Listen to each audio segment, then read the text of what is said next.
દોડે છે હંસા. હવે કે તું નાની નથી, ફોન મૂક અને હું કવિ સાંભળ. હા, હમણાં છે ને મારા નણંદના કાકાના ભત્રીજાના છોકરાની છોકરીના લગ્ન છે ને, તો આપણે લગ્નમાં જવાનું છે, તો હું આઈબ્રો કરાવતી આવું. હો બા, એ તમારા મોઢા ઉપર આઈબ્રો છે તો ખરા? હે ભગવાન.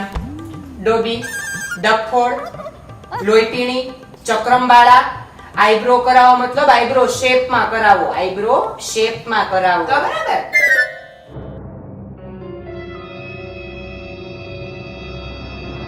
બા, તમે કેમ આમ મારી સામું જોવો છો? મેં હંસા મતલબ પછી સમજાવ્યો. હા હા હા હા હા, મતલબ પાછી સમજાવીને શું મતલબ બા?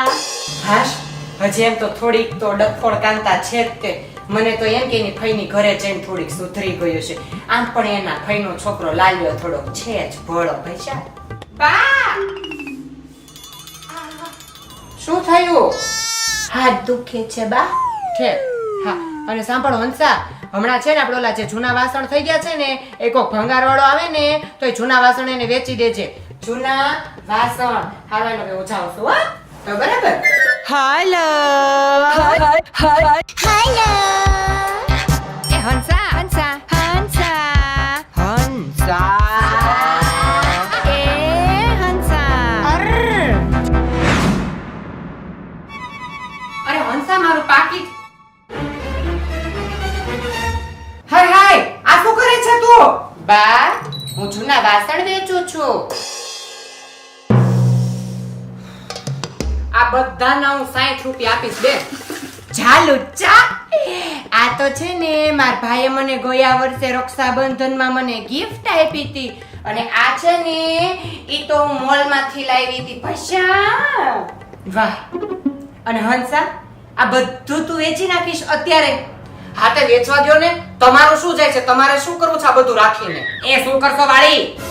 તું ખમ ખડી પાય. હંસા, આમ ફૂલદાની કોઈ વેચે બેટા? બા બા, આની સામે પણ મારે આને સમજાવવું પડશે. પૈસા. બા, તમે તો મને કીધું તું કે હંસા ઘરમાં જેટલા જૂના વાસણ હોય ને એ ભંગારવાળાને વેચી દે છે. ડોબી, ડફોડ, આ વાસણ છે? હાસ તો વળી, આમાં મેં ગઈકાલે જ ચા બનાવી હતી. આમાં હાસ તો વળી, અને આમાં તો હું કેટલા વર્ષથી કઢી બનાવું છું. પૈસા. એ ડોબી, ડફોડ, કાંતા, ચક્રમબાળા, આમાં કોઈ કઢી બનાવે? પણ બા, મને એમ થયું કે આ ફૂલદાની પડી પડી સડી જાશે, એટલે રસોડામાં લઈ જઈને એનો ઉપયોગ કરી લઉં. પૈસા. તું તારો મગજનો ઉપયોગ કરે છે શા માટે? તને કોણે કીધું તારા મગજનો ઉપયોગ કરવાનો? એ ભંગારવાળા ભાઈ, તમારો ભંગાર જોતો છે ને? આને લઈ જાઓ. હા, આખી લઈ જાઓ. ભાગ્ય ભગવું તમને છે ને વોશિંગ મશીન, ટીવી, ફ્રીજ, નવો નક્કોર ડિનર સેટ ફ્રીમાં આપીશ. આને લઈ જાઓ તમે. મારી મતી મારી ગઈ છે કે હું આને લઈ જાઉં.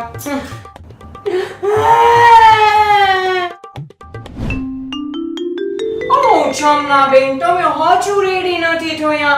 બ્યુટી પાર્લરમાં જવા માટે લેટ થાય છે આપણે. Oh my God. લે, કેમ?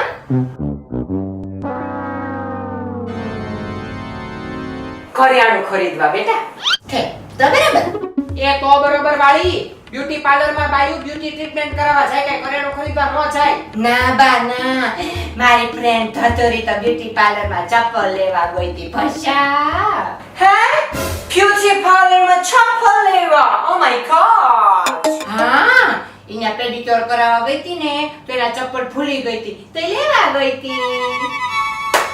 બેન, ફોન મૂકી દે બેટા, રોંગ નંબર છે. અરે જમના બેન, જલ્દી કરો ને, અત્યારે હેર કલર ઉપર આઈબ્રોની સ્કીમ છે, બ્યુટી પાર્લરમાં પહોંચી જશે. બા, તો તમે છે ને હેર કલર કરાવ છો ડાર્ક બ્રાઉન કલરનો. પૈસા. ચા હવે. અને આઈબ્રો હતો. ડોબી, ડફોડ, ચક્રમબાળા, આઈબ્રોઝ કોઈ ડાર્ક બ્રાઉન કરાવે? ભૂખરી દેખાઈશ હું.